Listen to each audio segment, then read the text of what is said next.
Terimalah salam hangat dari kami HKBP Kernolong, HKBP tertua di Pulau Jawa.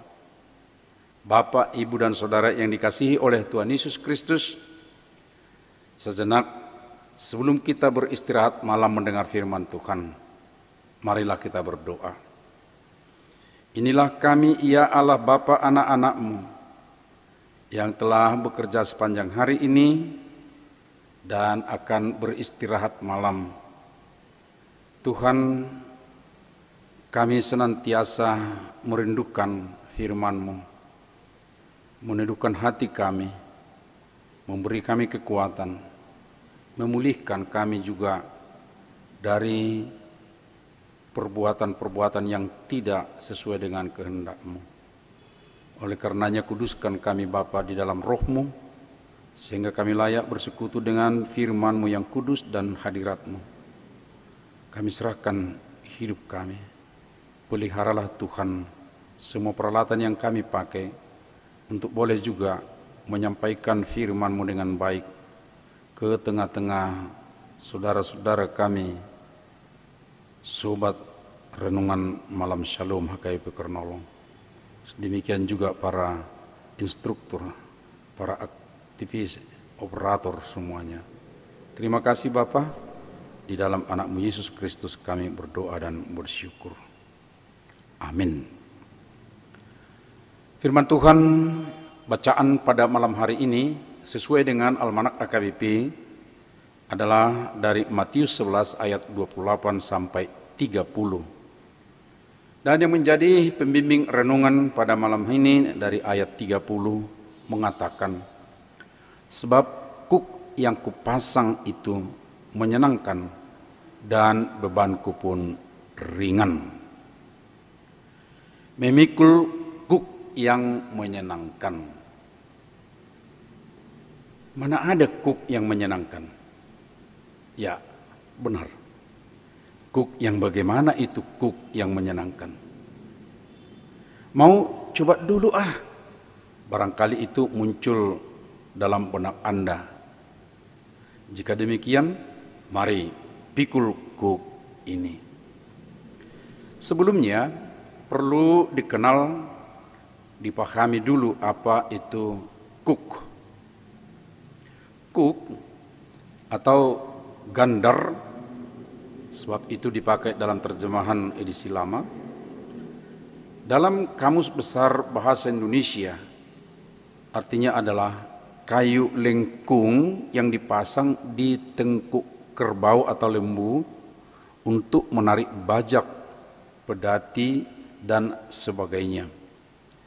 Ini berarti hewan penariknya adalah tunggal. Ya, itu sering kita lihat di daerah kita. Namun kuk dalam bahasa Inggrisnya yoke dan bahasa Yunani zugon. Dalam konteks munculnya firman Tuhan ini adalah palang kayu dengan jepitan vertikal yang memisahkan dua binatang penariknya, sehingga bersama-sama dapat menarik beban berat. Artinya ada dua hewan spesies yang sama. Kuk sedemikian yang dimaksudkan dalam nas ini. Kuk di dalam Alkitab dipakai untuk menggambarkan sebuah kesukaran hidup dari suatu bangsa atau ketaatan paksa dari bangsa yang lain. Hal ini terdapat misalnya dalam Yeremia 27 ayat 2 yang mengatakan, Yeremia memakai kuk pada lehernya sebagai lambang beritanya bahwa kerajaan Israel akan tunduk kepada Babel. Selain itu juga terdapat dalam Injil Matius pasal 11 ayat 29 sampai 30 sebagaimana renungan pada malam hari ini. Kuk yang dimaksudkan yang dikenakan kepada manusia adalah simbol kewajiban-kewajiban hukum. Bagi umat Yahudi bebannya amat berat dan menjerat sehingga tidak ada sukacita di dalamnya. Acap kali yang muncul adalah keletihan, keputusasaan, Berbeda dengan kuk yang dikatakan atau yang dihadirkan oleh Yesus. Justru kuk itu adalah untuk mereka yang lelah, yang letih, yang lesu. Tapi tentu dalam pikiran kita, mana mungkin.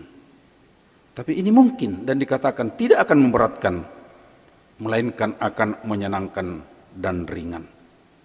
Kok bisa? Begitu lagi reaksi kita.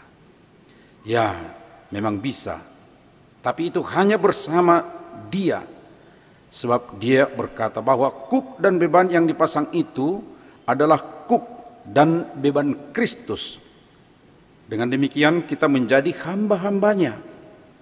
Dengan menyerahkan diri dan belajar daripadanya, maka beban berat dalam kehidupan manusia akan diembannya.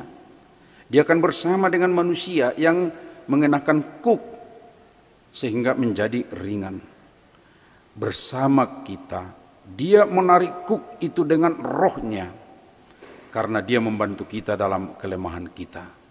Seperti itu dikatakan Rasul Paulus dalam Roma 8 ayat 26. Kuk dari perintah-perintah Kristus adalah kuk yang enak.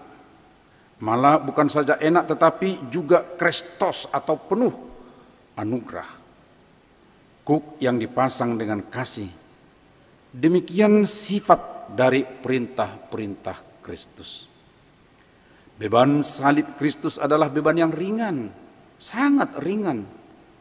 Dalam penghayatan penderitaan sedemikian inilah sehingga Paulus yang dialaminya adalah penderitaan ringan. Dia katakan itu dalam 2 Korintus 4 ayat 17. Walaupun secara manusiawi kita akan lihat betapa berat penderitaan itu, tapi dia mengatakan itu adalah penderitaan ringan. Kehadiran Allah, rasa simpati Kristus dalam penderitaan orang lain, dan terutama pertolongan serta penghiburan roh membuat penderitaan bagi Kristus sangat ringan dan mudah. Sobat Renungan Malam Shalom yang dikasihi oleh Tuhan Yesus, beban selalu ada di tengah dunia ini. Ada beban yang datang dari kehidupan sehari-hari, ketentuan-ketentuan masyarakat, serta alam sekitar. Namun, ketika siapa saja mau datang dan belajar kepada Yesus, maka beban berat tidak akan terasa bersama dengan Dia. Kuk dan beban yang dikenakan adalah ringan, penuh anugerah dan kasih. Kuk seperti itulah yang akan menyenangkan. Sebab yang mengenakan itu pun ada bersama dengan orang yang memikul kuk itu. Kuk yang menyenangkan akan menghasilkan buah atau kinerja yang baik. Bersedialah menerima kuk dan beban yang dikenakan dan bersama dengan Yesus. Amin. Mari kita berdoa. Ya Tuhan, gairahkan kami untuk datang dan rela memikul kuk dan beban daripadamu, untuk menggantikan semua beban duniawi ini. Bersamamu kami akan penuh semangat dalam kehidupan ini dan akan berbuahkan yang baik. Terima kasih ya Bapa.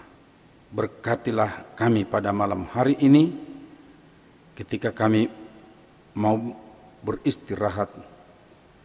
Ampuni kami Tuhan dalam segala kelemahan kekurangan kami sepanjang hari ini. Teguhkan kami melakukan yang baik sesuai dengan kehendak-Mu. Berkatilah semua yang boleh kami kerjakan sepanjang hari menjadi dupa yang harum di hadapan-Mu sebagai. Terima kasih Tuhan.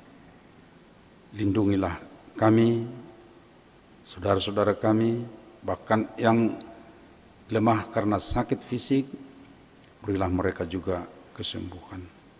Terima kasih Bapa, di dalam anak-Mu Yesus Kristus kami berdoa dan bersyukur. Anugerah Tuhan Yesus Kristus, kasih setia Allah Bapa, serta persekutuan dengan Roh Kudus menyertai kita sekarang sampai selamanya. Amin.